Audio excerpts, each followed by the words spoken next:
So peace and love, everybody. I got something queued up in the mysticism space. Of course, we here to answer any miscellaneous questions as well. Um, and then we'll go into the treasury report for the fundraiser for this second month to see who put in the miscellaneous funds that were raised, the grand total, etc. Um, so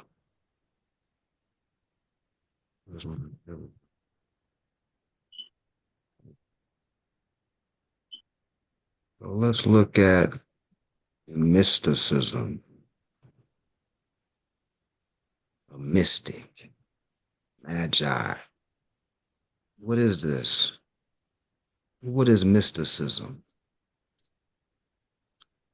Let's look into the mystical dimensions of Islam, which we know as an acronym. Pretty much everybody in this group comprehends that it's an acronym when we're dealing with Islam from the degree of the more I self, law, and master.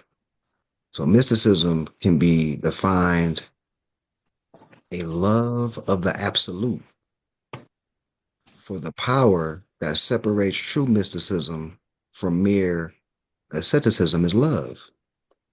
Divine love makes the seeker capable of bearing, even of enjoying, all the mere pain and afflictions that God showers upon him in order to test him and purify his soul. And it's a little cross reference that speaks in this space, the Holy Quran, Circle 7, uh, chapter 44, and also in the mysteries of the Silent Brotherhood of the East, um, verse 1, chapter 1, verse 16, chapter 4, amongst others. All right. So these are ancient principles that are in the holy books, but you all can reference this. This love can carry the mystic's heart to the divine presence. One can find these essentially simple ideas in every type of mysticism. The mystics of all religions are tried to symbolize their experiences in different groups of images. Relate this to Noble Drew Ali's quote when he states, "Don't worry about how you're going to be saved. It will be done in a conflict that can't be told in words. It will be done in a conflict that cannot be told in words." Right? So the conflict is getting yourself to a point where you're not gratifying your lower self and you ascend it. Now you activated the heart chakra because we opened it up by saying mysticism can be defined by a love of the absolute. So we're talking about the heart chakra. We're dealing with love and we're talking about the heart, right? Uh, we're talking about Venus as well.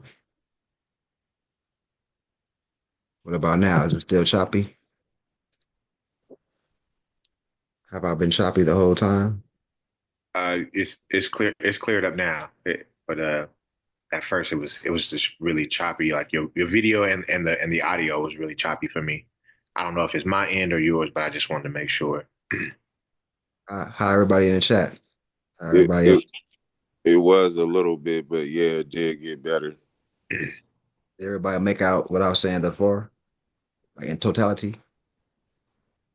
I definitely got Venus. You were saying the Venus or related to Venus. I got that.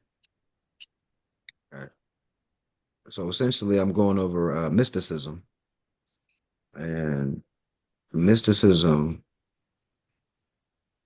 is defined by absolute love, reaching that degree.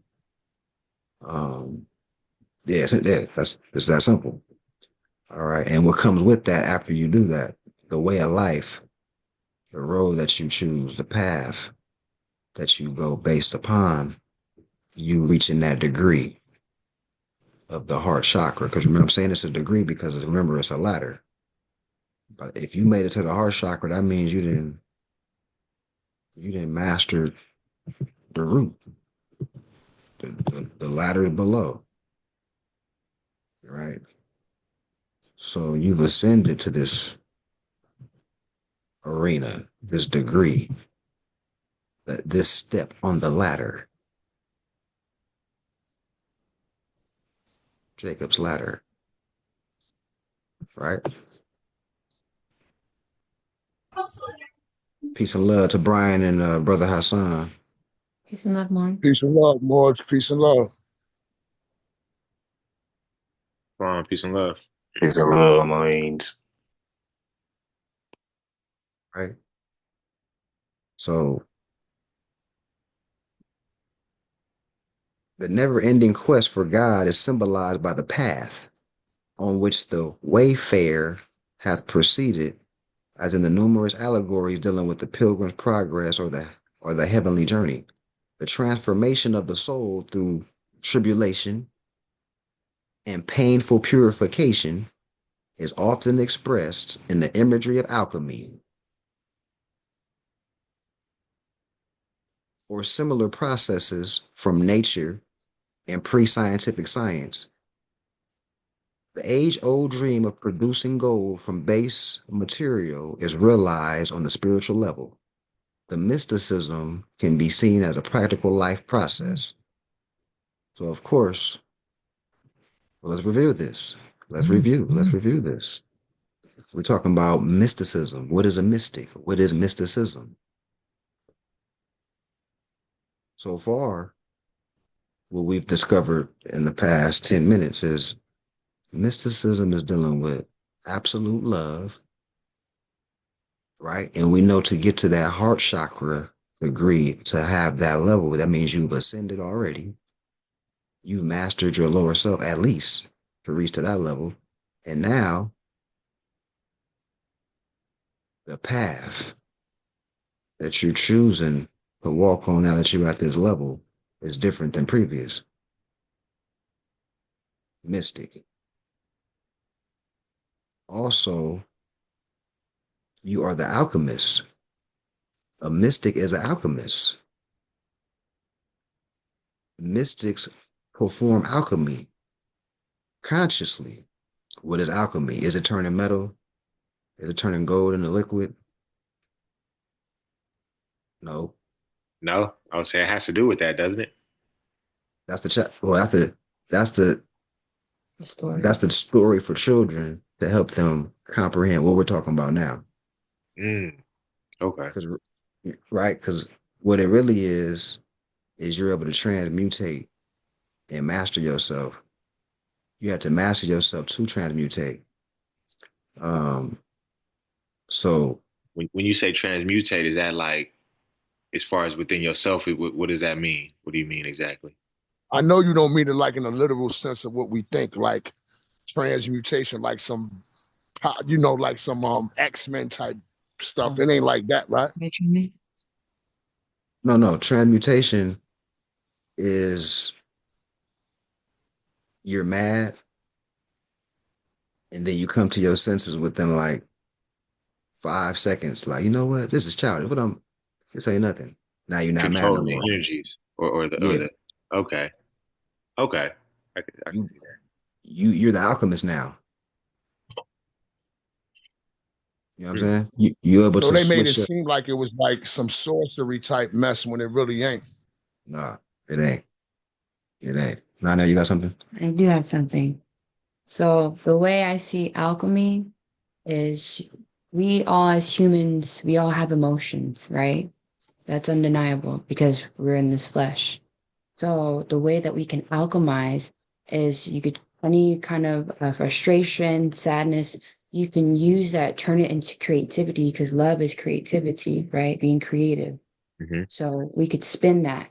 But you use that energy of like being angry or sad and turn it into something beautiful.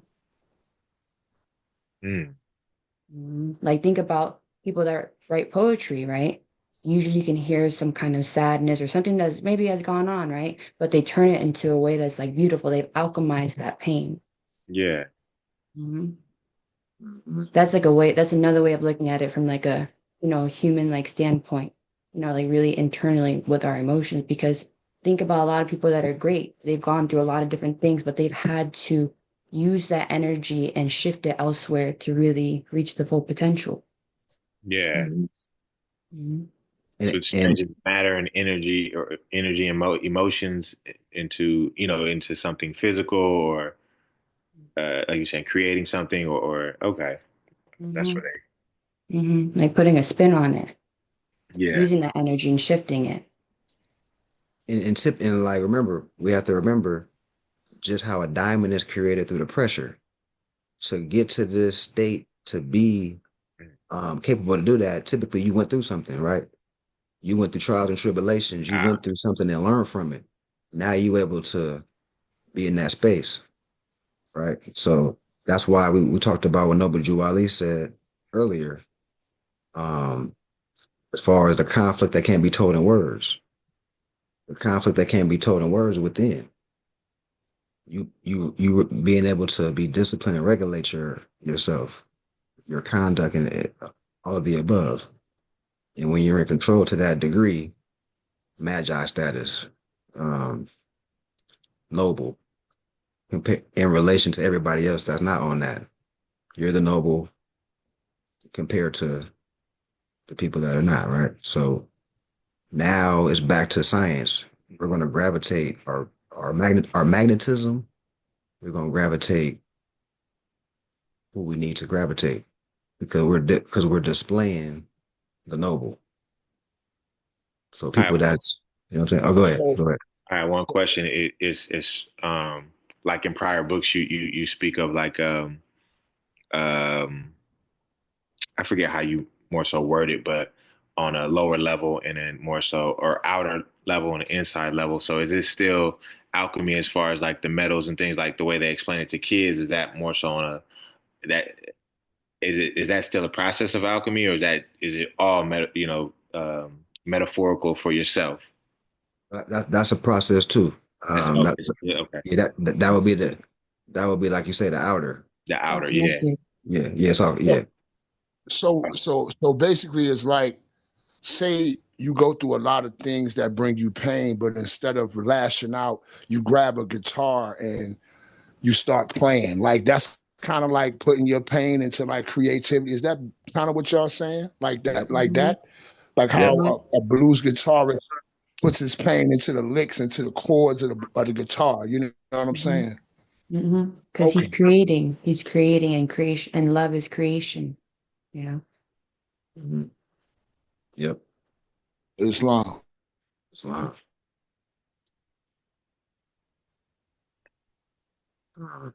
Okay. So a mystic, let me get the screens out the way. A mystic is simply one who has changed, as depicted on the ancient pyramids of Egypt, which we know is Tamaray, which we know is the land of the Moors.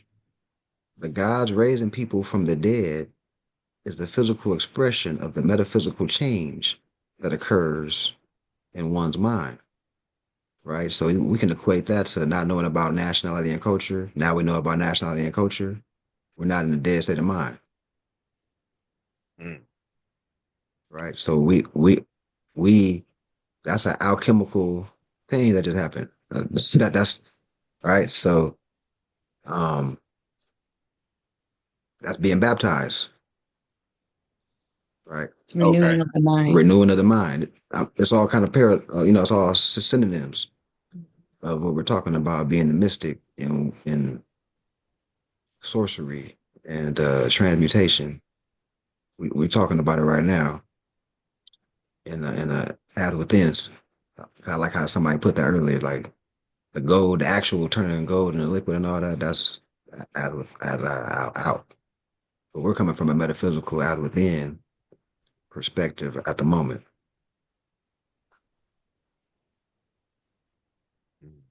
So raising people from the dead is the physical expression of the metaphysical change that occurs in one's mind. It is not a physically dead person, but a mentally dead person, civil mortus, one that is being taught how to use their higher mind, i.e., the deific man. The very word mystic, etymologically, is from the Latin word mysticus, from the root word me, meaning to change.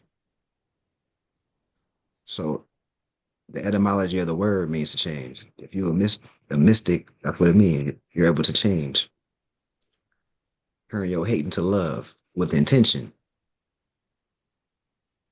Put checks and balances on your emotions if they get out of line with intention immediately.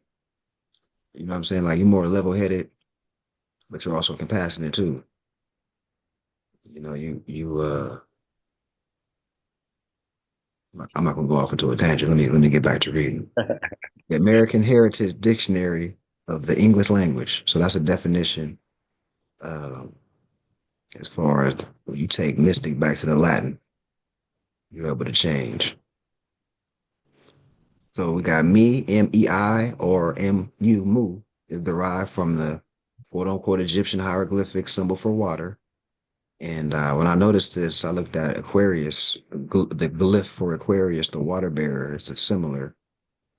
So anciently, we're talking about glyphs, which is, they're saying hieroglyphs, but we know ancient mind, right? We're dealing with Meta Neter, Mother Nature carvings, expressions of nature in stone. So this expression is the water. Mem, and I looked at like Memphis, like most of the Egypt, Memphis, Egypt. The one over here older than the one over there, right? But this is where my mind goes when I see stuff. That's how my mind be working. I'm like, okay, water. This was a glyph for the ancient Egyptians. Memphis. They named the land after, you know what I mean, something ancient. And it's a Memphis. That's the capital of every so-called Egypt in the world. Um, so by no coincidence, the letter M in Canaanite or Phoenician are similar. So when we saying Canaanite and Phoenician, we saying the same people. Like I always drill home. Um, let me see here. Oh yeah. So water. You gave me a new way to look at that. Or Islam, I'm sorry. Go ahead. I'm Go just ahead. thinking you gave me a new look at that as far as being a mystic and being open to change.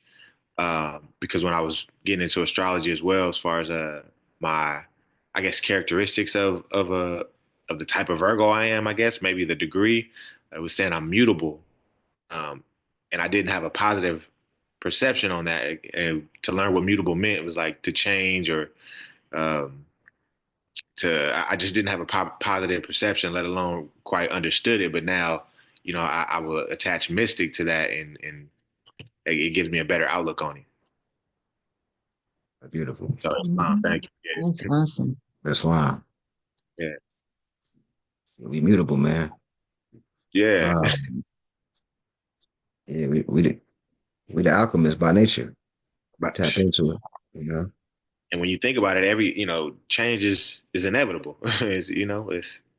So It's constant, really. constant. Like Can we say evolution better than change? Can we use the word evolution? Would that be more politically correct? evolve. Yeah, that's another. Wow. Yeah. Evolution. Yeah. Mhm. Yeah, yeah, Hmm. yeah. Like that. Okay. Let's see here. Okay. I gotta go. Okay. Okay. See you later. All right, Islam. Peace and love, Morris. I gotta head out. Peace and So, love. so water, right? So we looked at the glyph for water. So water is constantly changing, and so are we. As our body is 70% water. As stated by the Egyptian adept El Haj Sharif Abdul Ali, as man unfolds, his God unfolds.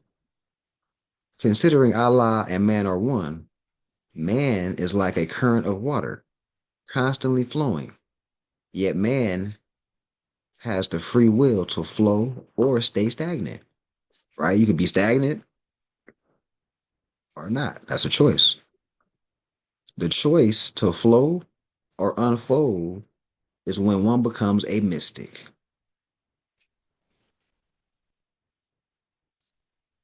The change No, no, no.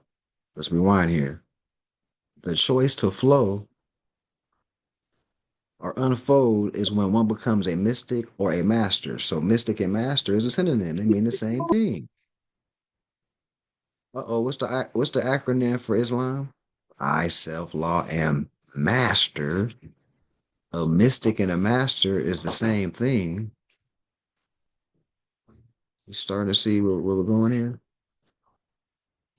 You starting to see the tie-in? Hey, Ma. Oh, yeah, you got it. You got it. Trina.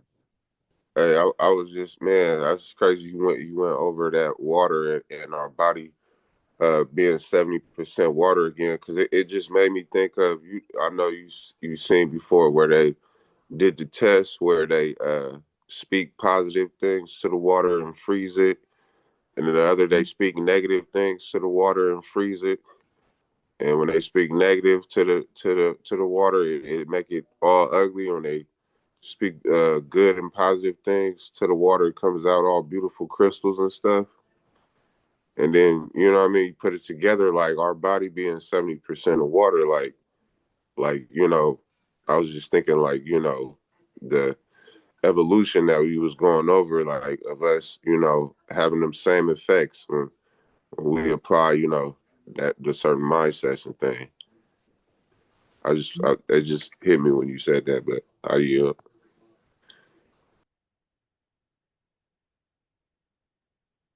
All right, so yes, our body is 70% water, as stated by the Egyptian adept El Hajj Malik.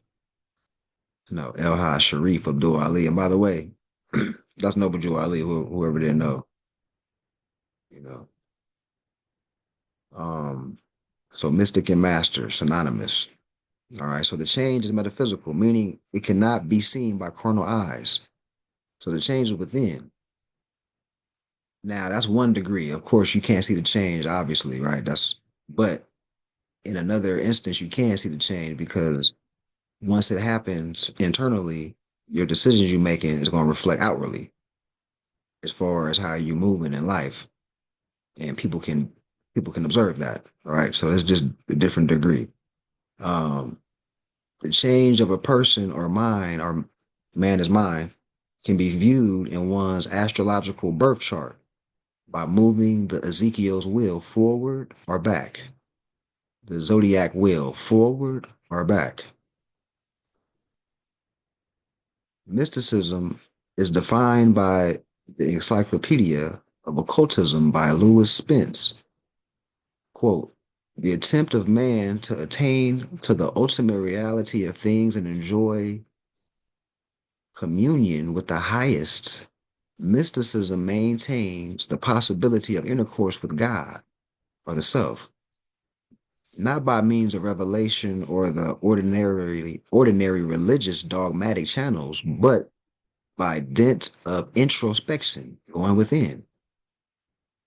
And see the Holy Quran, Circle 7, chapter 44, verse 19, as well, culminating the feeling that the individual partakes of the divine nature. So back to like in the beginning where we talked about every time they mention in the holy books, the mountaintop, 40 days and 40 nights, you getting this wisdom. All these prophets that they mention doing these activities, this is what we're talking about. We're talking about going within for a time period, just like the brother that's incarcerated, the brother that's on here that's been incarcerated for 27 years. We gave an example of how, you do that stretch, you come home, your mind is different. You've been in isolation to a degree. You've been away from the noise, so your mind is strong. You more dedicated and locked in. You may have a different mental fortitude. And I equated that how that's on the same level of person that never did a day in jail. But you get this information about this neuroscience, it's the same thing. You're getting you're unplugged. You know what I'm saying? So it's the same parallel of being baptized, you know what I mean, and getting solid info. And remember, all this is divine. Everybody doesn't wake up to this information. We're lucky to be unplugged and are willing to unite and understand the importance of it. You know, I had a um, question when you finish when you no, clarify. go ahead. Yeah, no, Uh, you go. the mystic and master, like you're saying, are synonyms or one and the same. Are does one become a mystic when you when you're aware that you can change, or is it when you've mastered more so the evolving? I would say. I think that was that was my question. I would say that's one and the same because when you make, if you're able to make the change, that means you are a master. The fact that you've turned that emotion from hot to cold or whatever the case may be, or the fact that you're able to put yourself in a check rather swiftly Yeah, versus whatever the latter or whatever um, that shows that you've mastered your emotions. That shows that you've mastered your tongue. That shows that you've mastered your behavior. That show, you know what I mean? Whatever the case may be, you actually demonstrate now. Once you start changing, you're demonstrating. right. Um, so now you're the master. You're demonstrating the mastery by Yeah, becoming an alchemist. Because Hey, alchemist is Marv, action. It's action, right? hey, Marv, so don't you think that isolation is is a big, important key part of self mastery? Is isolation of all this noise and all this job that's going on around us in everyday, society? Wouldn't isolation be a smart thing to do if you're trying to self master yourself instead of being around all these different energies and all these different people and all that stuff like that? Yeah.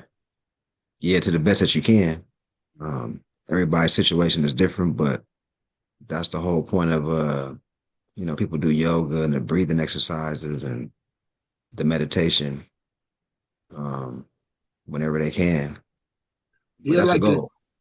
the universe be like pointing me to be isolated, mindful. When I'm dealing with some type of negative energy, make me think that I'm bored. You feel me? Like, damn, it's boring. You ain't got nothing to do. You know what I'm saying? Type thing.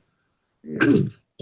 But that's what I'm trying. That's what I'm leaning towards. Like, not really even really having a social life. You know what I'm saying? Because I work all the time, and I just need to like isolate myself and just the free time that I do have for the 2 days that I'm off on the weekend, I can use that to study, you know what I'm saying, and really get on my game, you know what I'm saying? But I'm not even gonna lie, like I said, I keep my integrity intact regardless of charges, because that's how I've been since birth.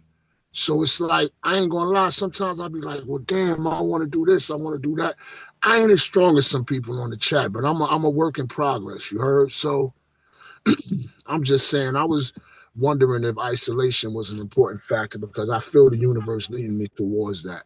So, I'm just having a battle within myself as far as giving boredom the power or even the thought of existence, because boredom really is a mind thing. It's not really, it doesn't exist for real, but I have to understand that within myself.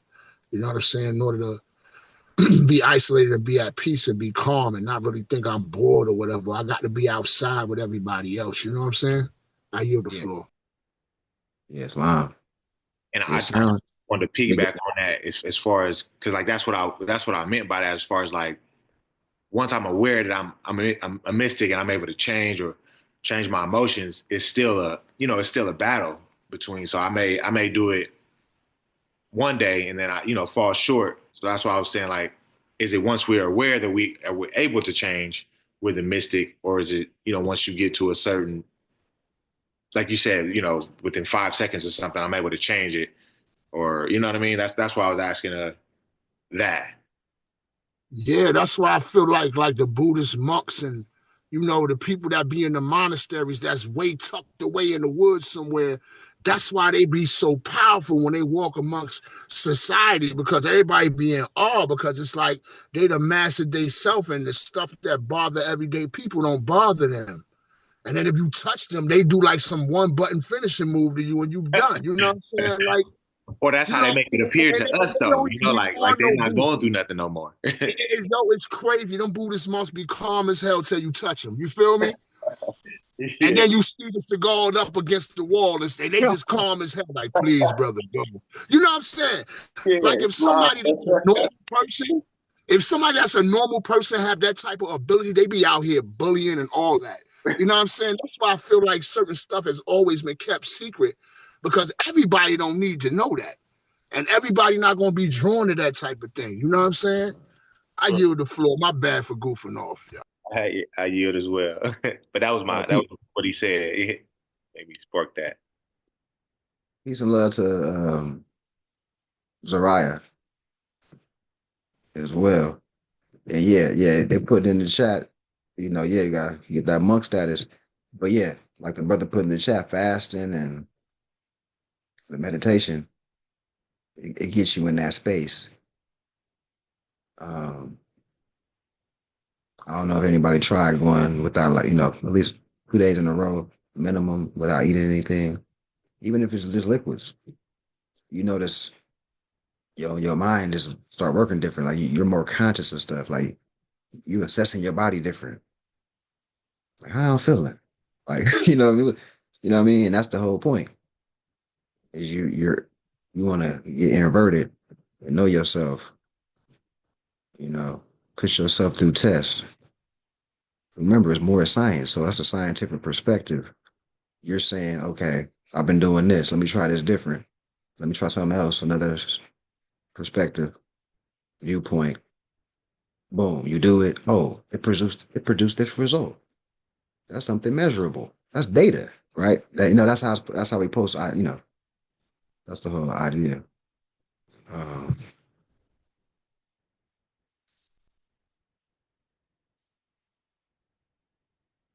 you want to picture, Sarai? You want to just put that? You got the floor, Sarai. With any question you got? Because some nice little paragraphs I'm reading, or any statement that you may have. um, yeah, this is good. This is a nice little topic right here. So where did I leave off?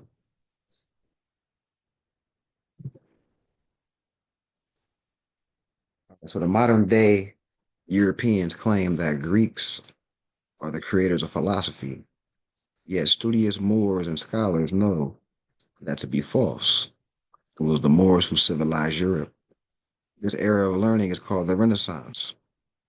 Greek mythology and Christianity, as stated in the Holy Quran of the Moorish Holy Temple of Science, with those chapters, were created by the pale skinned nations of Europe for their earthly salvation, and it was based on our African mythos. So,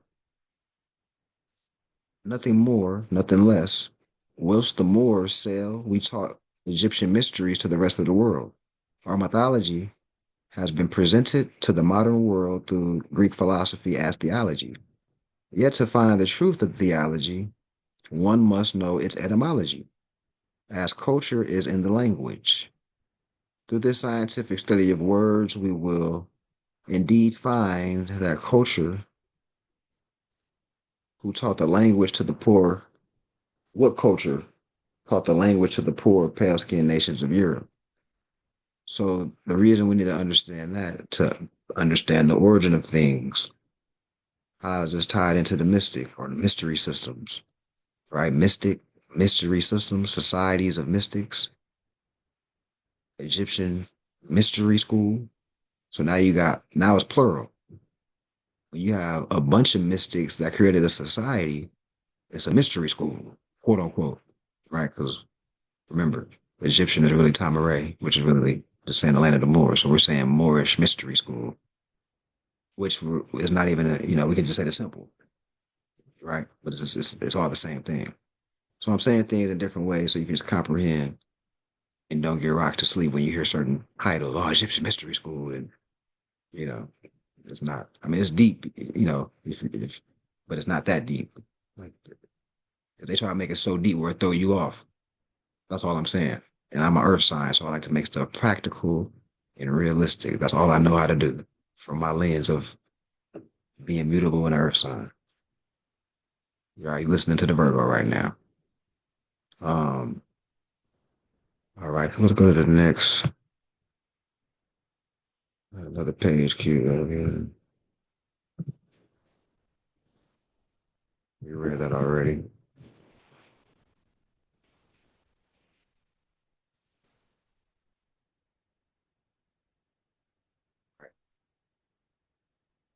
Check the chat before I start. Okay, cool. I love when people interact. Um, so do you know why Muslims are muscle men? Right. So what I want to highlight before I start, we're dealing with the 5 times a day prayer. But I noticed how in parentheses it was muscle plus limbs when it said Muslim. So let's get into that. Let's get into that. Let's get into that. Etymology of muscleman. So muscleman is the ancient word for Muslim. When we say Muslim, we're saying Musliman. What's the acronym for Muslim? Muscles, oxygen, skeletal system, ligaments, electric, right? Having to have electricity, and magnetism. The Muslim. If you understand yourself, that's all knowing thyself, right? And technically every human being is a Muslim or a fetus because all human beings have these capabilities. They're electric, they're magnet. You just do. Everybody got different thoughts, so they magnetize different things based on their degree of vibration, but they still a Muslim. They just not consciously, they just not mystics. All right. So the Muslim is different. That's why Moors can't be boxed in, and those are Muslims. We're not. That's not where we're at with it. We create a religion for people that fail. Bob, I think they confuse us with Muslims because we speak the term Allah and things of that nature, and that's what the Muslims do. According to society, if you say Allah, they automatically say you're a Muslim around here. You know what I'm saying? Not you. Yeah, A lot of times they don't realize Allah is just the Arabic word. Sorry, brother. yeah. And not to bash our brothers and sisters that are Muslims. I'm just saying, um, the Moor is not boxed into that. We predate that. You know, that's all I'm expressing. But there's nothing wrong with our brothers that are Muslim. I want to put that out there as well. Statement is so you said Muslim is just more ancient than Muslim. Would you say? It's just, but it means the same essentially. No, it doesn't mean it. Yeah, it's more ancient, yes, but it doesn't mean the same. Oh, okay. Um, Or yeah, a Muslim is typically like Sunni, Shiite, and it's like heavy. It's strictly a religious school of thought. okay. So Muslim doesn't mean one of peace. Yeah. No, no. Islam. Islam means peace, or salam. So, in Arabic it would be salam. We're saying the same thing, but that means peace. Yes. You know. And as well, I see Turkish Muslim men, right? Right. We're the Turks, right? Yeah, they called our people the Turks because the pharaohs wear the turkey over their head, their noble headdresses. Hmm. So the foreigners were, oh, those are the Turks. That's a nickname for our people. But yes, those are the Moors too. Hmm. And And did it then have any reference to like I guess them being like the for lack of better words like security like when it said muscle men like they were the hired people to come through and do something or muscle men? yeah, the Moors have muftis. Yeah, we have muftis out there. Yeah. But nah, I'm declining. But nah, that's not. Oh, You know, okay. that's I'm like they're the muscle men, you know. So Yeah, nah. so why were they called the muscle men? Then it has to be some type of origin as to why they would say define them as that, or is it not in the literal sense of a muscle man in which we're thinking? We have to look at it in a more metaphorical insight. Are you? No, it's really dealing with the anatomy of the body, right? So the people that are called Muslims are Muslims. Like anywhere you hear this in any type of ancient scholarly work, Muslim and Muslim are like interchangeable. Like you're gonna hear like in Awesome. what the reason why it's interchangeable is because look, Muslim takes you to muscles. The first acronym: muscles, oxygen, skeletal system, ligaments, electrical system, and magnetism. Muscle men, right? Right now you're seeing in the parallel. Mm. Now you're dealing with the body and knowing how to master the body. Remember, I, self, law, and master is the degree of Islam that the Moors come from. We coming from a higher degree than just religion. We coming from an ancient, universal, in tune with nature perspective and tying it into Islam as it relates to disciplining yourself and creating communities based on that philosophy of of the divine, right? So that's Muslim. Muslims aren't looking at it like what I just said. They're gonna tell you Prophet Muhammad, you need to, they in that space. If it ain't Prophet Muhammad, nothing you talking about. You know what I'm saying?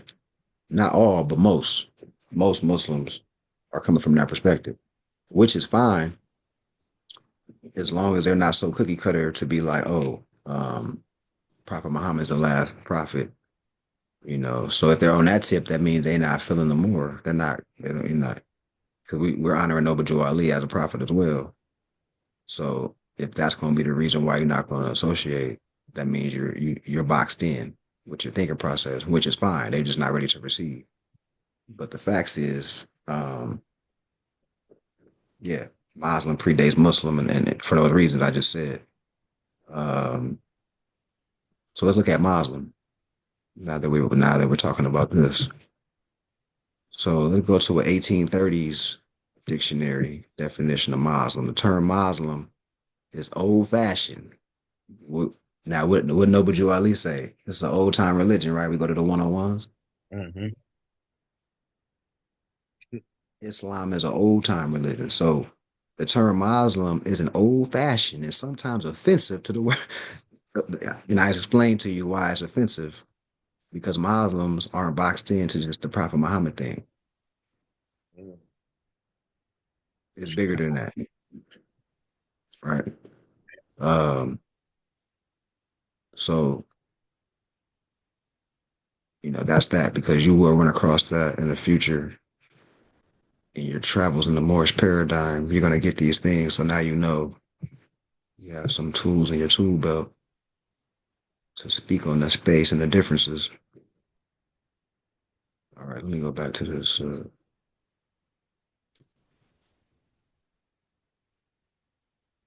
All right, that's where I was at. So now, see, all from that one sentence. Do you know why? And we parked it right here. Muslims, right, which is really Musliman, which is really Muslim. That's why it's quote unquote Muslim. Do you know why Muslims bow and pray 5 times a day? Now let's get into that. Now we can get into that. I had to set the tone first. It is a reminder to stay humble. They say they are bowing down to Allah as a symbol that there is no one above the one universal Allah. Bowing when praying is symbolic, saying that compared to Allah, we are nothing.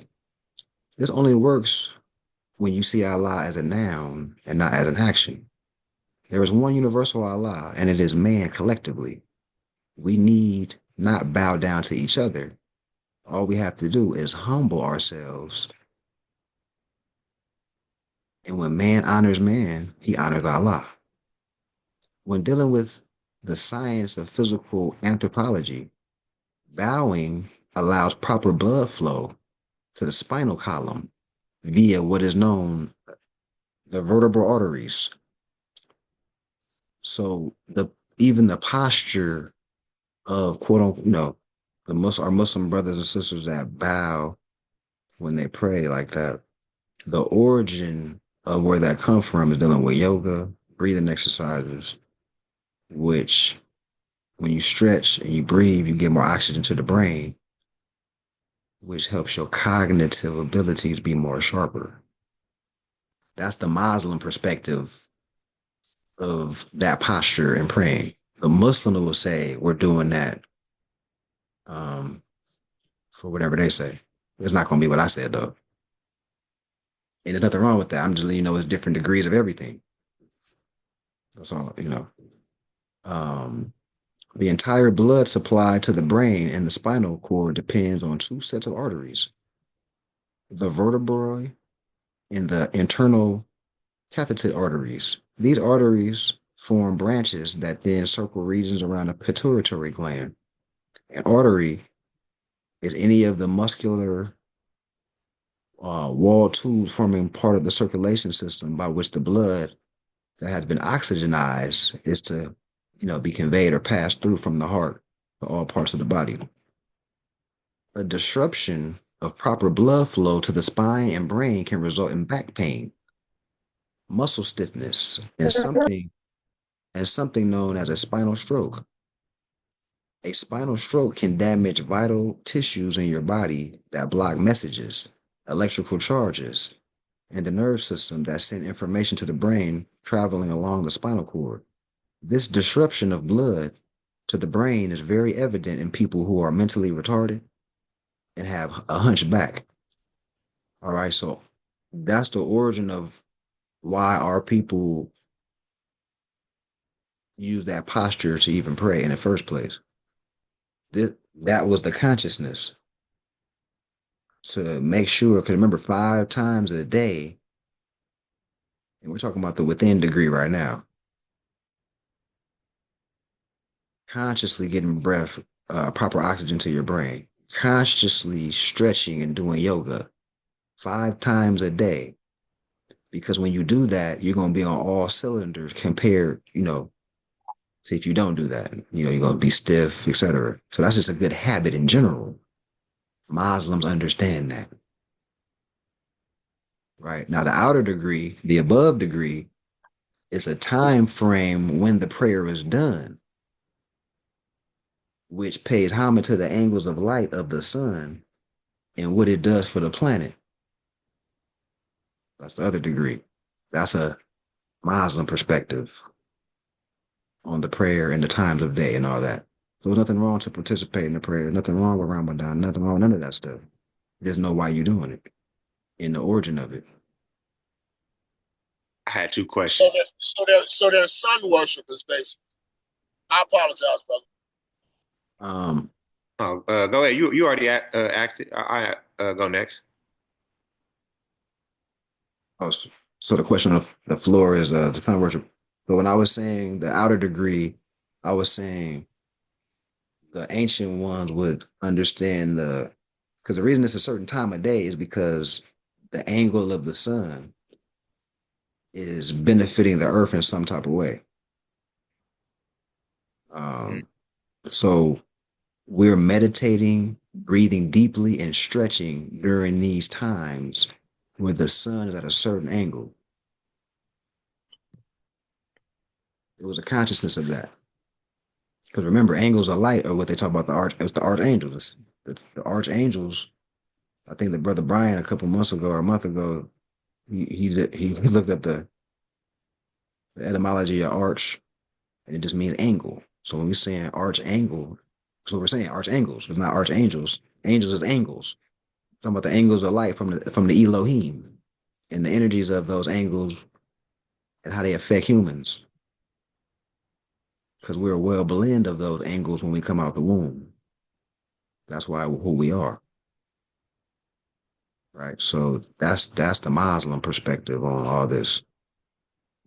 The mystic perspective on all this information. Right. And like I say, a person that's just saying he's Muslim wouldn't talk about it from the scope that I'm talking about it. Those are the differences. Not saying one, I'm not bashing nothing. I'm just letting you know that would be the difference. Muslim versus Muslim. Um, Um, so I just had a statement and a question. I would say, just if, as far as to the yoga and the breathing, um, as we know that is what spirit means, just breath. So that's just being spiritual, correct? yep, exactly. Yeah, that's the form of being spiritual. And then you kind of answered it, but I guess still clarity as far as what does praying or the angles, the time of day and everything, how we're praying, what does that do to is that what it's doing for us and how we affect the planet, or is that actually doing something to the planet? You know what I Um, mean? Or I don't know if yeah, both. Yeah. Uh, you know what I mean? If we're better, we're affecting the planet better, so it's like, that's how I'm looking at that. right. Yep. That part too. Um, but yeah. So as far as what the sun does for like agriculture, for example, um, if you talk to any farmer, they're gonna tell you that the moon and the sun is key. In the time that they start prepping the land and all this stuff matters. A certain time of day to water. Mhm. It's the same principle. The farmer is getting in tune with the energy of the moon and the sun. What's it going to do at this time, Mm. or with the water? Oh, go ahead. You got something, Hassan? So that's why they use their farmer's almanac, because that's kind of a astrological book or something like that. Yes, sir. Yes, sir. Now we cooking. We Mm. cooking. Now we cooking. Okay. Islam. Thank you. Hey, yo, speaking of the almanac, if you get the almanac, it'll tell you when to cut your hair for growth, when to plant for growth, if you want to like stop smoking, if you want to like gain weight and all that. I've definitely checked that out, especially one online for sure. But they should have them at like grocery stores and all that. But the almanac is a great book to have is for astrology and doing stuff on Earth for sure. So Yeah, Islam. exactly. I'm glad you mentioned that too, Hassan. Yeah, you gotta grab that. I need one actually. I lost my old one. I never read one before, man. I never really, you know what I'm saying? But I'm gonna get one now because yeah, yeah, yeah, please, you need please. that, bro. You say you can get it at the grocery store? Yeah, yeah. Benjamin Banneker Bay created it for the minor Europeans to Mm. use. That's why it was created. That and the Big Ben clock. That was for them, along with the treaties and constitutions, things like that. It were tools for them to operate here. This is how we, as above, so below. Here you go, and they kind of put it in the book. But yeah, like it's basically like an ephemeris. It tells you literally everything, like when to plant underground, when to plant stuff that grows above the ground. It's phenomenal, like for sure. And every single day, like let you know, like it's gonna rain like this because it's basically recording the cycles of the universe. That's all astrology is. Is okay. This time last year it rained like this, so when people be building houses or tornadoes and hurricanes, it's kind of wild to me because I'm like, you know where these storms are going to hit. Why are you building places here? So that's how another subject. But yeah, get the almanac for sure. But Publix, Walmart, your Dollar General, Dollar Tree for sure. Go to the book section.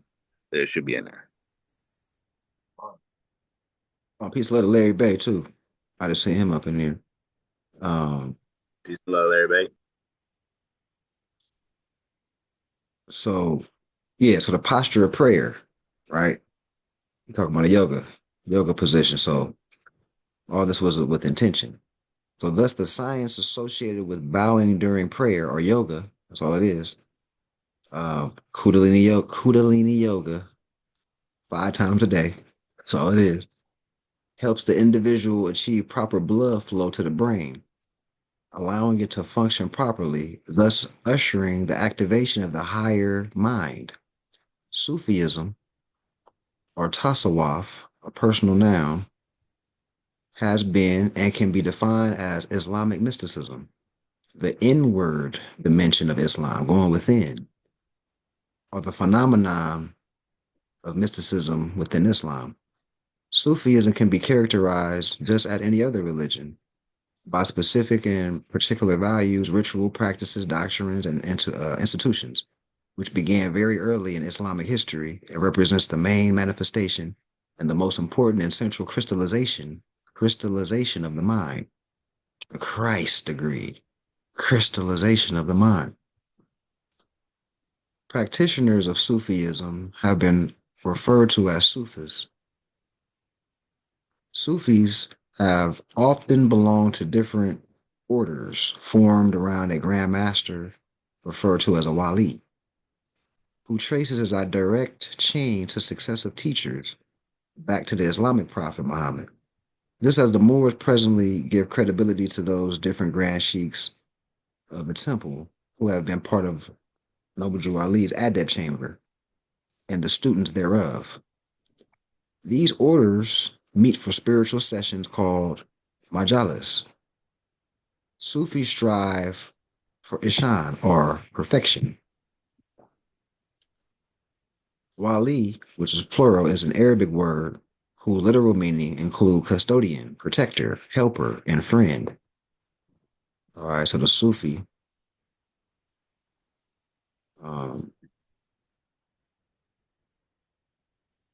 is the mystic. Sufi and mystic, you look at that as like a synonym. The mission is to be the perfected man,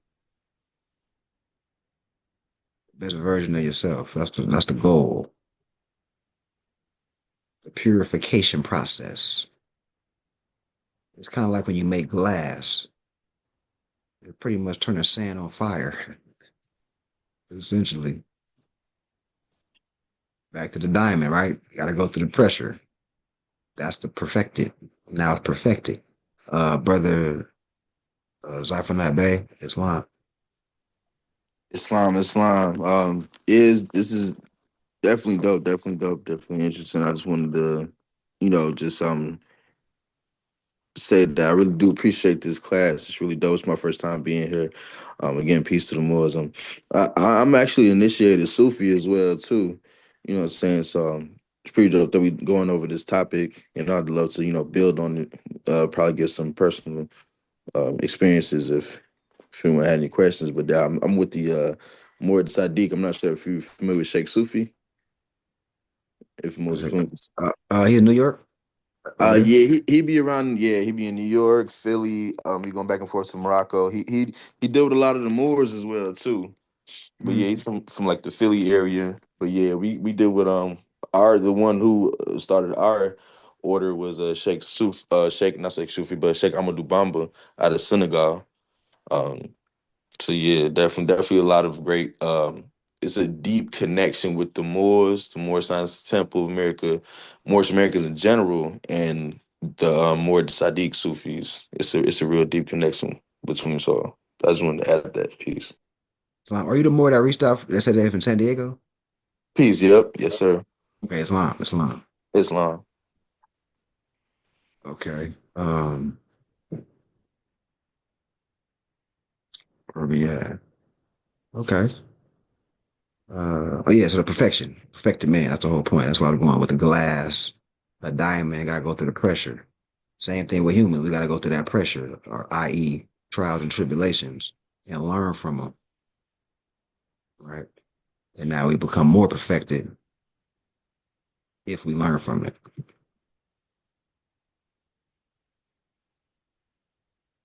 Let me see if I went through everything on this slide. All right, so let me go to the next one. What was this one? That was part 2. So this got to be part 3. Let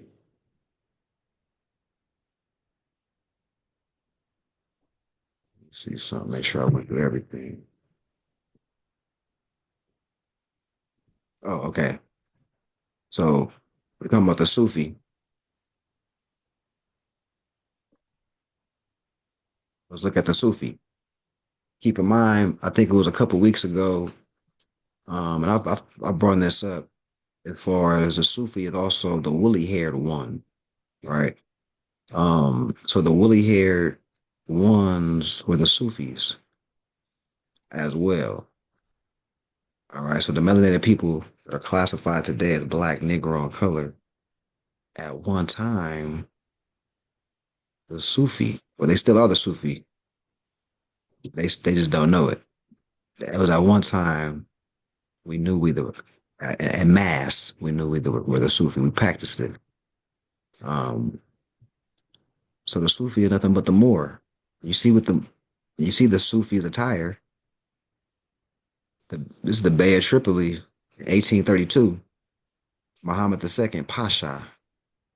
All right, Karamanli. So this 1834. This is the Bay of Tripoli, 1834, not 1500 BC. You see what he's wearing. You see the drip. You see the Moorish scimitar.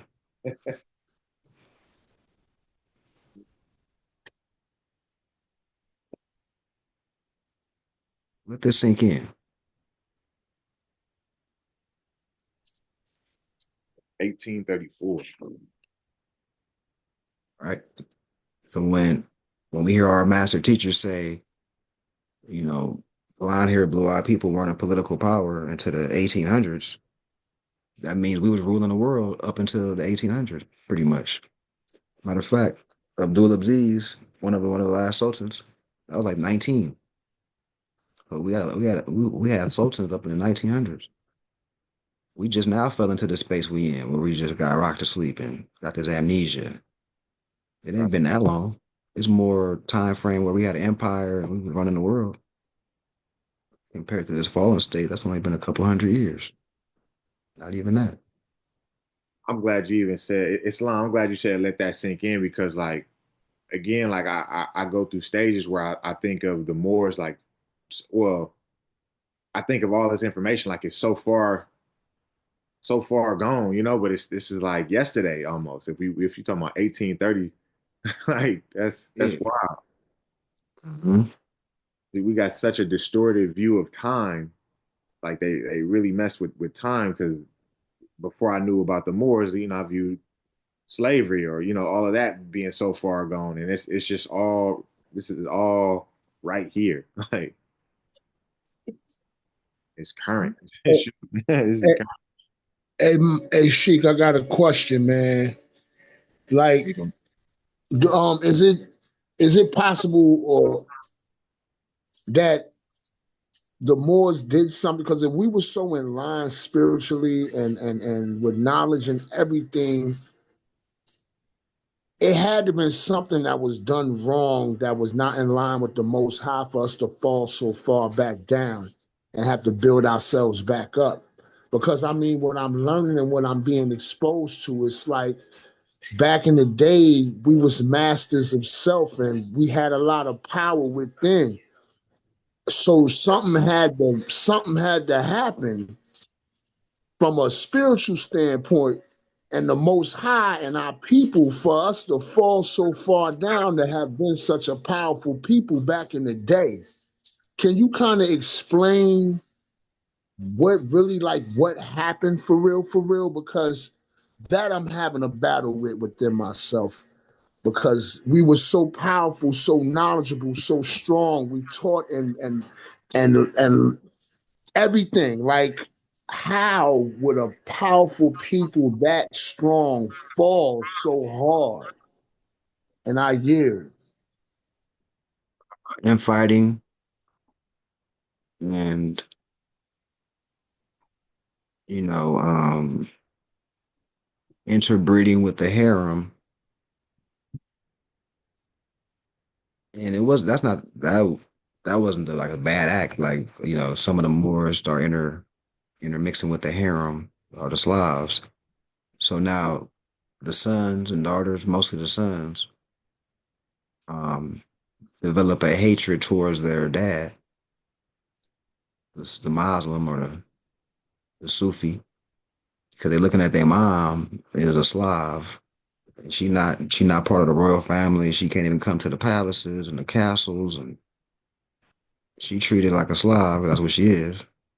So now these mulatto mixed children go to war against their fathers. These mulattoes, quote unquote Creole, all this type of stuff. And now we have the infighting, but now you know the motivation behind it. And then on top of that, the children start developing a intentional mixing where now you bleaching out, where you're intentionally making it where a society where people getting lighter and lighter. You're mating certain people on purpose to make sure you get this. Every generation, people get lighter. On top of the fact, you had Moors that were Roman or are Roman, um, Byzantine Roman. These are the melanated people that stepped in the back. And as this stuff was going on, used the Slavs as torpedoes to go to war against the Muslims or the people that had the sultanates and the caliphates, and you know what I mean. And that's where they start putting them in position, like y'all the kings, and we the back controlling y'all type of thing. So that so hopefully I answered your question, um, amongst others. But I think I done some major bullet points on why we fail. So it sound like to me like the main part of that what you was explaining to me was like inbreeding, doing stuff that we weren't supposed to do with other tribes and stuff like that. Am I correct? It wasn't other tribes; it was the Slavs, the Slavic class, the people we had. Um, it was nothing wrong with that act. It was just how would you know that the children would come back with a vengeance like that? You don't really know that. You know what I'm saying? To play devil's advocate, Put just some to be. not to cut your wisdom. I put some pictures from RV Bay Publications to back what Brother Mafia was saying about Moors fighting each other and the Almorads and what's that right? And Charles Martel and Moors going against one another for political control. Kind of like today, you got the Crips and the Bloods fighting over 67th Street. They're just not called Crips and Bloods now. They're called the Almorads or the Meridians or something like that. So it's basically us, abusing our power and the Christians, modern Europeans, benefiting off of that because, with people are dead on both sides and the empires are being bombed and stuff like that, they're going to be like refugees and things of that nature. So I would say, study those wars of Moors going against Christians and Moors going against Moors. And that creates the political situation we have today and how such a powerful people fell because powerful people were fighting other powerful people, which was each other. And the Christians just always gather up the small pieces of that and go. Excuse me. Right. Yeah. But yeah, I just put some excerpts from RBA publications, so have something to take with you after Brother Mafia was explaining, So by you. Islam. That's good stuff. Oh, brother, Lavania Bay, you got something? Peace. Islam was, yeah. I wanted to just kind of camelback off of what you were saying. A lot of to the brother that asked, it was definitely a lot of fighting against each other for position of power. There's a good book. It's called The Discovery of America: Outgrowth for the Conquest of the Moors. And in the book, it was actually talking about how um, even some of the Slavs would basically tell, like, say for instance, it was I think it was somebody a child who was next to sit the throne, but the aunt of the child wanted her son, so his cousin she wanted him to take the throne. So basically, you had some Europeans telling the princess or the woman that, hey, if you know what I'm saying, kill your cousin, we'll back you, basically. And basically they lied. They didn't back him, and they just came through and took over the remnants of after that infighting. The Europeans would just come over and take over while they were still, whoever was recovering. Um, Also, they're looking at on, like, this mystical, the spiritual side, if you would say, like Noble Drew Ali also, he said that every nation suffered slavery through, through sin. You know what I'm saying? Through like where you was kind of getting to us kind of leaning away from our principles and our culture and chasing after, guys that's not our own, or chasing after a culture that's not our own. And we see it today, especially like in Morocco. If you go to Morocco, you'll see that majority of the culture is French. You know what I'm saying? Even here in this land, you know what I'm saying? We know that this is, or when I say Morocco, I mean the Kingdom of Morocco, but the empire, we know that this is the empire. But when you look around, they'll tell you that this is a Christian nation, etc., etc. But we know that it wasn't that in the beginning. It developed to that, and it was allowed to based off of us basically turning away from our foremothers and forefathers. And then like if you study also, there's a group of Moors called like the Moors of the Hills or the Men of the Hills. If you take a look into the time period close to where Isabel and Ferdinand had took over, you'll see that around like a little bit before then, there were certain Moors who wasn't. They basically broke away from the empire because they saw that there was a lot of wrongdoings, like a lot of greed and certain things that was going away. So they vowed to fight against the Moors who started to like basically think that they were bigger than the program. You know what I'm saying? So there's a strong history if you look into that area as well, around where Ferdinand and Isabel took the throne from Boabdil. That explains that another asking wisdom, Isabella and Ferdinand teaming together because there was a alliance between Moors and Isabella, and when Isabella teamed up with other Christian nations to beat the Moors, that basically teaming up, and then you got Christopher Columbus coming in, and they funding bro to come across the Atlantic and all that. So yeah, shout out, bro. That was great information. Sure. Yeah. That's fine. Um, yeah, so that should help you out, brother Hassan. For all those reasons, that's why we fail. Or I ain't gonna say why we fail. The Moors that were Sufis, Muslims, Caliphate, Sultans, we had that structured government fail. Yeah. Also, they killed Noble Ali too, so that's the reason why as well. We wouldn't be going through these problems if the Moors didn't sell out in the early 1900s. Naming the Prophet Black on his birth certificate and all that stuff. So Noble Ali had what we brought, what we needed to restore, our nationality and our principles and things like that. But once again, Moors and turbans and fezzes, gratifying that lower self. So I understand Noble Ali. Nobody beats the Moors, but I yield. Got to remember that too. The early 1920s, COINTELPRO and all that. And Moors, you're going against Noble Ali, which is actually going against, the universe and Allah, because Noble Ali is just a messenger for us. So they were trying to kill Noble Ali, but I'm just trying to kill the message, but you can't kill the kind of like Jesus, like you're just killing the flesh. So that let them know, like, they're thinking on a lower level. They're not thinking with the higher self. They're not looking spiritually at Noble Ali. They're just looking at him as a fleshly man. Like, who you think you are? You're healing people, blah, blah, blah. So, yeah, but I yield on that. But think about, what the Moors did in the 1920s against our own Noble Ali. That set up all the BS in the 1800s, 1900s, and 2000s. I yield. Yeah, Islam. And that's a great point too, because it's not about idolizing the man. It's about the information and applying it in your life.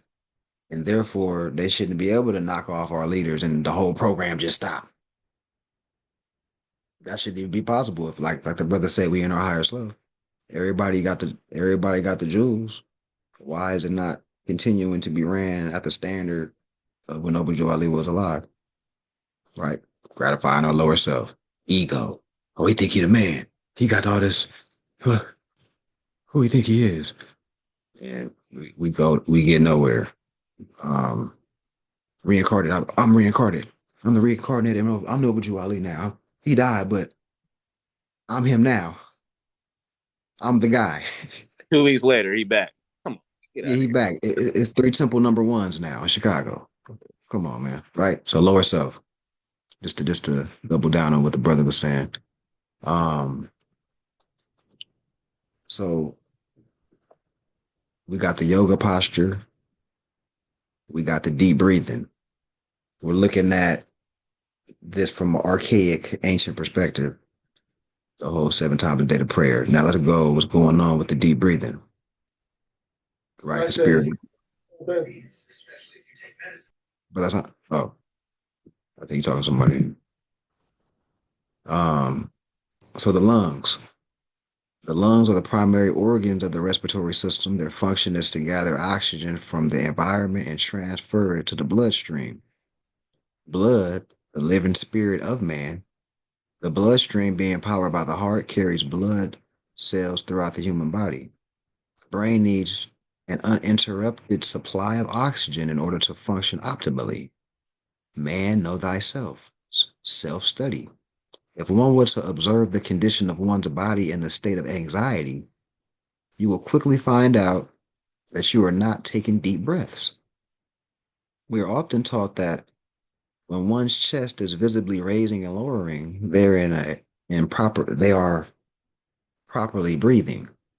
Yet, if one were to adhere to the commands of the Holy Bible, Matthew 20:20, King James, observe all things whatsoever I have commanded you, and lo, I am with you always, i.e., if one was to observe nature, you will often see that the animals take deep breaths, deep enough to expand not only their chest, but their diaphragm, the area below the lungs.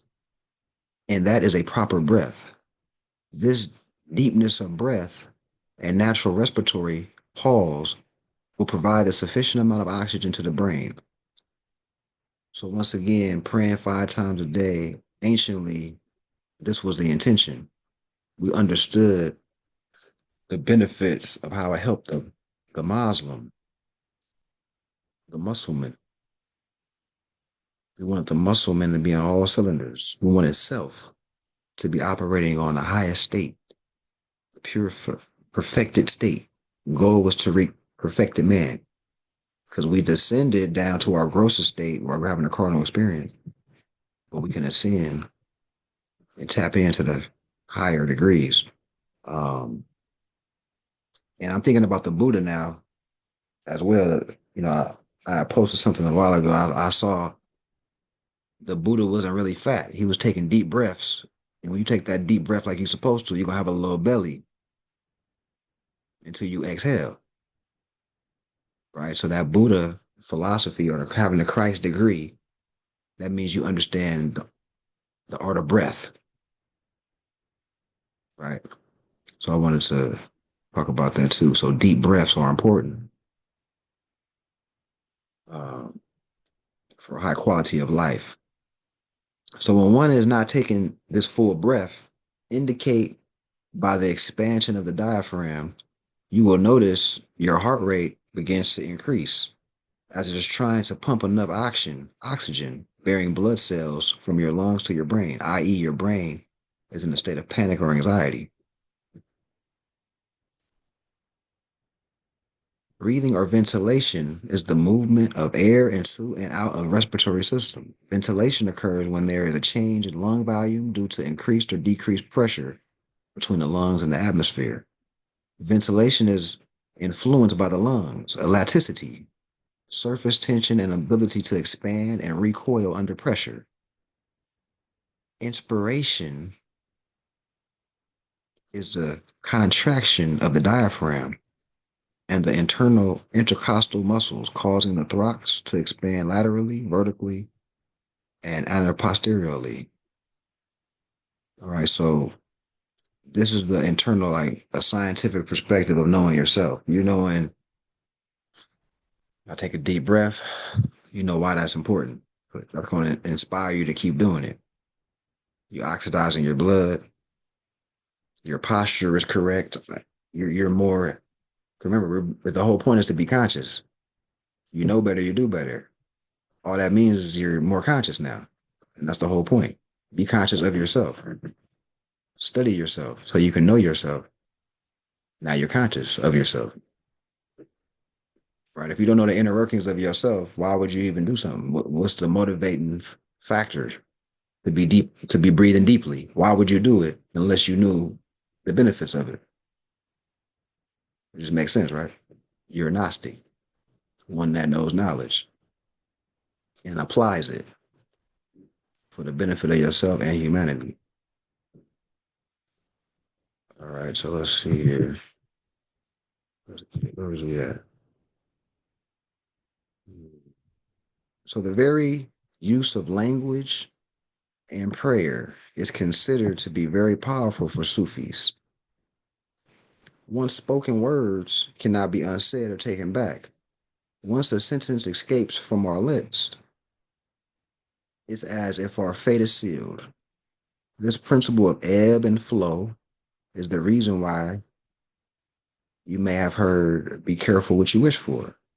This is the principal reason why it is said, if one is to spell a word correctly in Arabic, your blessings will be tenfold, as casting the correct spells, either verbally or written, will direct your fate. A word is the skin of a living thought, a quote by Justice Holmes. Sufism also welcomes those from other faiths, as it is recognized with all Gnostics that, again, there is only one religion or one realignment with the self. That's the bottom line. Religion is realignment. And that's the whole point of religion, is to realign yourself with nature. Since we all see the oneness not alike, other faiths are accepted with the purpose that each has something to offer to someone else. The word Shin may resonate more with the person from China than the word Allah does, yet both Shin and Allah represent the God power and divine oneness with everyone. All right. Moors, mystics, the nobles can unite humanity because we have 360 degrees of information.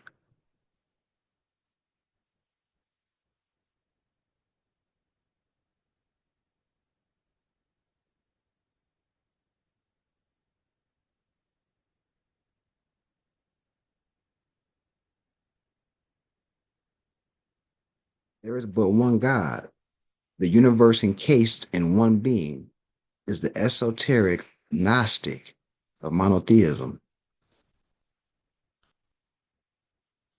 Monotheism and polytheism is the idea that in regards to the former, there is only one monogod theism, and the latter, there are many or polygod theism. In many religions, there are depictions of different gods, deities, titans, angels, and or characters in religious texts related to specific lessons in life or principles and philosophies of nature. As an example, it is stated that there were 7 spirits that existed that created everything. These 7 spirits, in some cases called the 7 Elo, or collectively Elohim. Similarly, it is stated in other religions that God was a spirit before the creation of anything, and in 7 days created all that there is, was, evermore will be. In other religious mythologies, there exists 7 lucky gods, or the 7 Orishas, or the 7 gods of fortune, who are believed to grant good luck. The number of gods or deities vary from culture to culture, but the principle of 7 is predominant. But just as the many gods and deities have their own personalities or character traits, so does man. The 7 Elo have been explained in astrology as the 7 major planetary forces that affect Earth: the Sun, Moon, Mars, Mercury, Jupiter, Venus, and Saturn. Respectively, these 7 planets correlate in Spanish to the 7 days of the week. Not only this, but there are 7 seas on the planet, on the Earth, and in the body, which we just talked about earlier, 70% water. There are 7 major chakra points, that once aligned represent the deific man, crystalline mind, or the Christ, or the Krishna degree. Although there are 106 chakras in the body in total, 1, 0, and 6 is 7. The 7 major chakras all correlate with a gland or major organ in the body. All right. So we're going over old time religion. That's what all we've been talking about is old time religion, which means you understand religion to be realignment, mastery of self. Because to be a master, that means you will have to align. And to align, that must mean you weren't aligned at first, which means you made a correction. Active, not passive. That's being active. That's being active.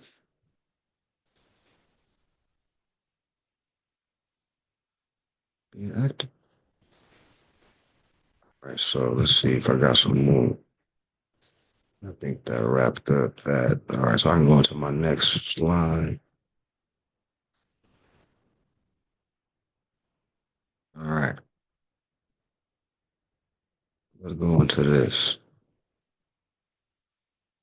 Okay. All right.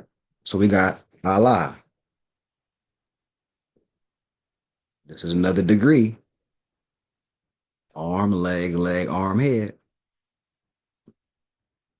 Yeah, I have to, Muslims aren't looking at Allah like this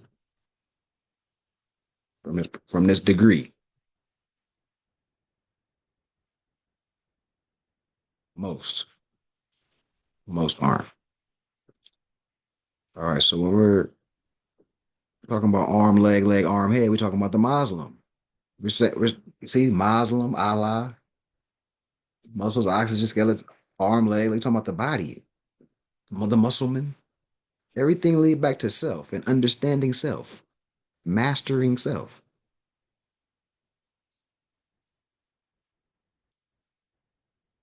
I'm not saying I'm the creator of the heavens and the earth, but I'm a reflection of that. I'm a mirror image of that. I can be in tune with that, be in harmony with that.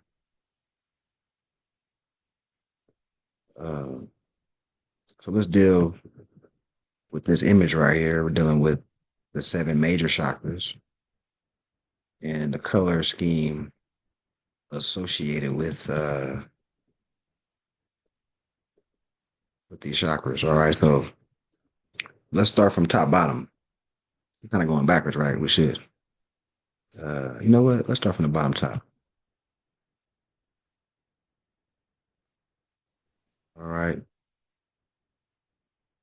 So the root chakra dealing with survival, physical needs, tribal association. That's that space. Your fight or flight area, your response is all, dealing with the root. As we come up, now dealing with the chakra and the color scheme associated with it, dealing with emotional balance, sexuality, procreation. Now you're in the solar plexus area. Sexual function, elimination.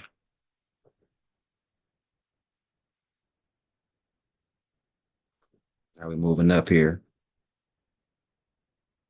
Now we're dealing, and it makes sense because when you have a strong stomach, you can have strong fortitude. So your willpower, personal power in the higher solar plexus area, which corresponds to the area where you digest, your stomach area. We move up. We're in the area of the heart chakra, dealing with love, giving and receiving. Right? That's the area where your heart is at. Now, when you reach this level, now your magnetism. Remember that magnetism in the Muslim, the last M, dealing with magnetism. Now you're more concentrated. You're controlling your magnetism. And it's just different because you reach that degree. If you're more loving versus hating or whatever, you got a different vibe. All right. Because you're more magnetic. You become more magnetic once you activate the heart chakra degree. Moving up, dealing with the throat area, the throat. That's why, the Taurus, communication, um, metabolism, calcium regulation. Moving up to the pineal area. Now we're dealing with intuition, wisdom. You're able to, you tapping into the Elohims differently, the vibrations.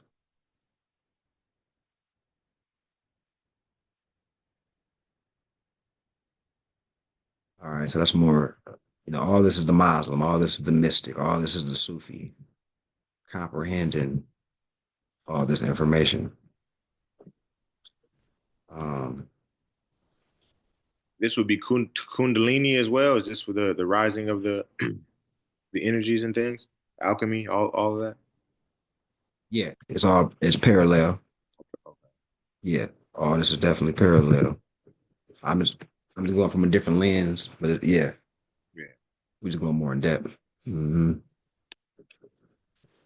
Okay. Anybody else had any thoughts, statements for go into Circle Seven Quran, close out, get into the Treasury report for this second month, and go into that space? What's the grand total? Who put in this second month cycle of our fundraising cycle, etc.? Any other thoughts? Anything that was said thus far?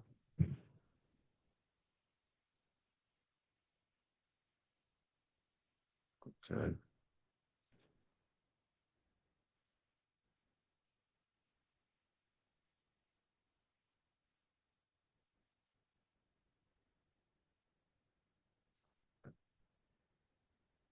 So this is chapter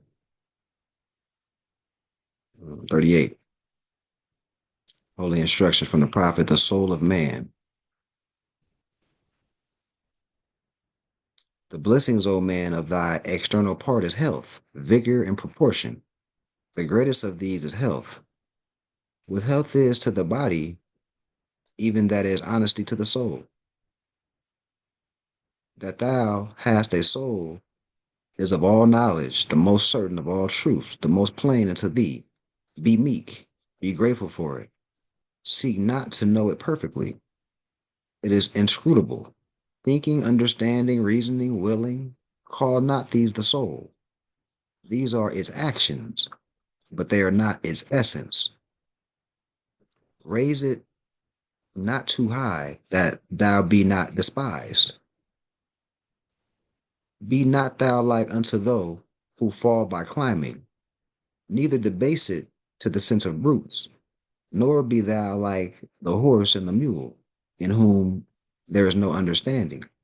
Search it by its faculties, know it by its virtues. They are more in number than the hairs of thy head. The stars of heaven are not to be counted with them.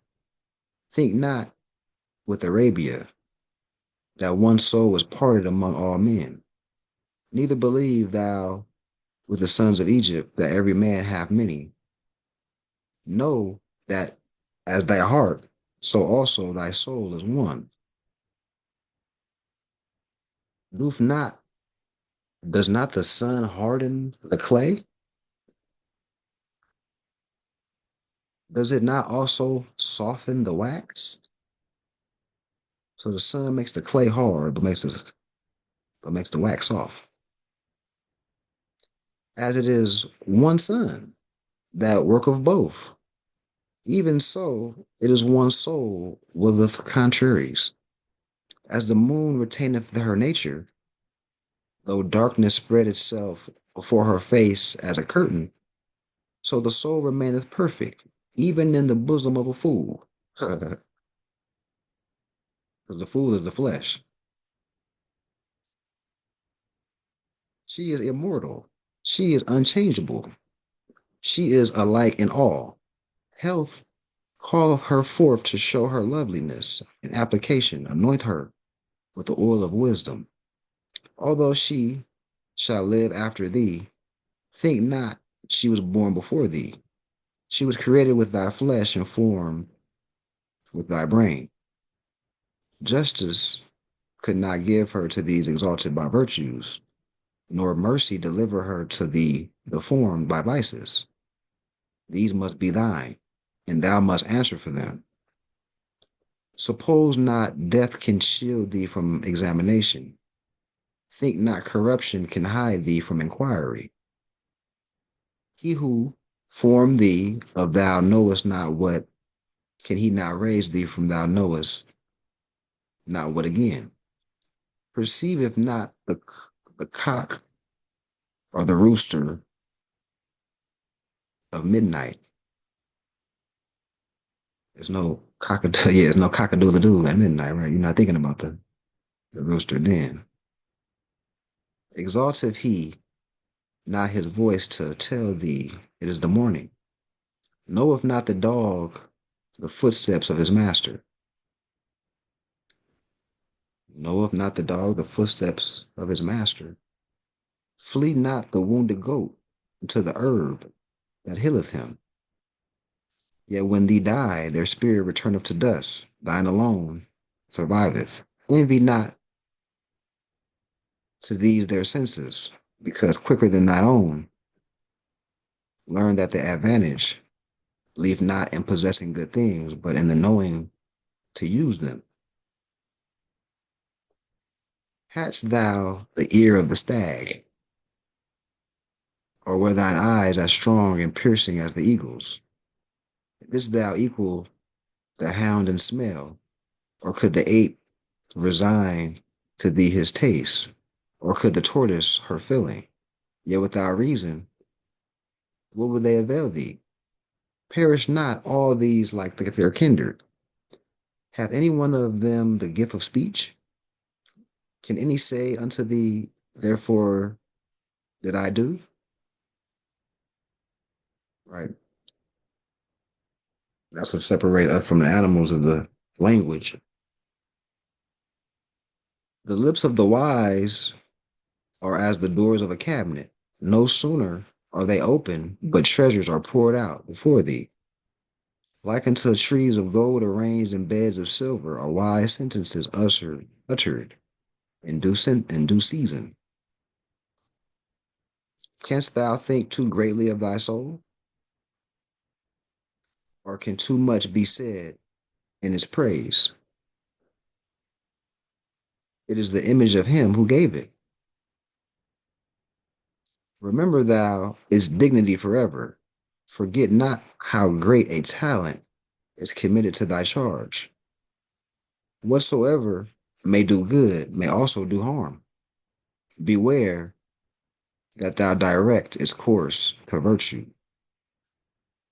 Think not that thou canst lose her in a crowd. Suppose not that thou canst bury her in thy closet. Action is her delight, and she will not be withheld from it.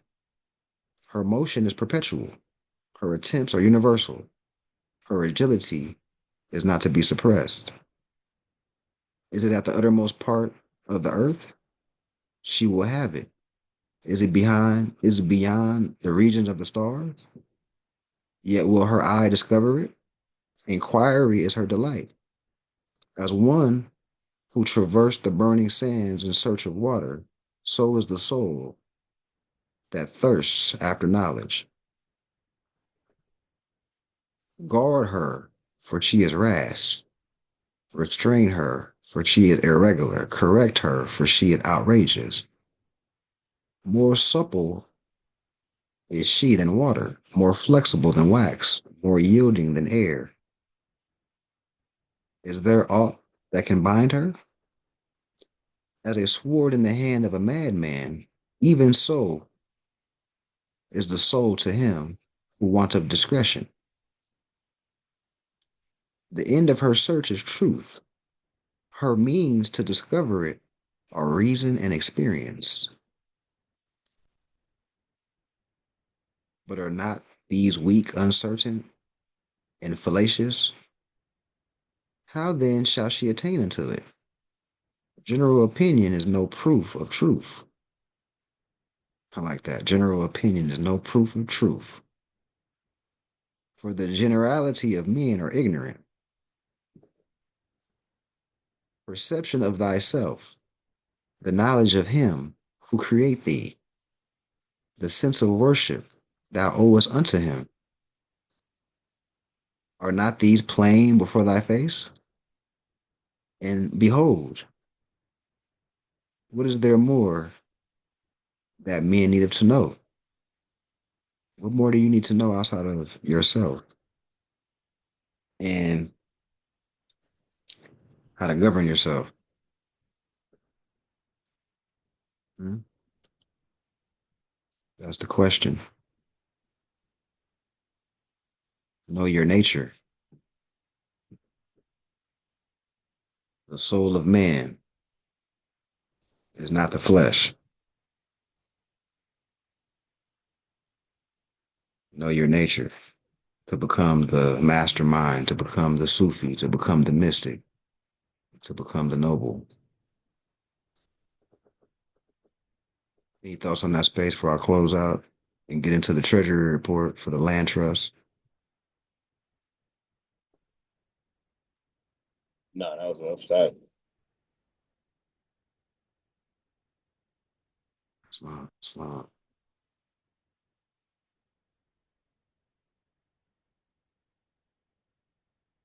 Allah, the Father of the universe, the Father of love, truth, peace, freedom, and justice. Allah is my protector, my guide, and my salvation, by night and by day, through his holy prophet, Noble Jew Ali. Amen. All right, so let me stop the recording.